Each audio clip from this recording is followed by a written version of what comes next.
Har kuni nima ovqat qilsamikin deb boshingiz qotyaptimi? Unda sizga g'oya beraman. Bugun Gruziyaning eng mazali non botirib yeydigan taomlaridan biri chashushuli tayyorlaymiz. Tovaga o'simlik yog'i quyib, go'shtni solamiz va yaxshilab qovuramiz. Keyin esa piyozni solamiz. Bu orada qaynagan suvga pomidorni ustini ozgina shu ko'rinishda kesib, 10 minutga qoldiramiz. Qizil bolgarskiyni uzunchoq shaklda to'g'rab olamiz. Go'shtga tabga ko'ra tuz, shakar, paprika, quritilgan rayhon, tomat pastasi solib, yaxshilab aralashtiramiz.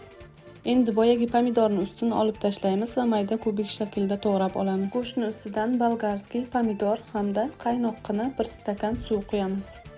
Qopqog'ini yopib, past olovda 2 soatga qoldiramiz. Dasturxonga tortmasdan oldin ko'kat va sarimsoq solib aralashtiramiz. Bu taomni asl retsepti bo'yicha qalampir solinadi. Biz achchiq yemaganimiz sababli men qo'shmadim. Siz esa xohishga qarab qo'shishingiz mumkin. Retsept yoqqan bo'lsa, like bosishni va obuna bo'lishni unutmang.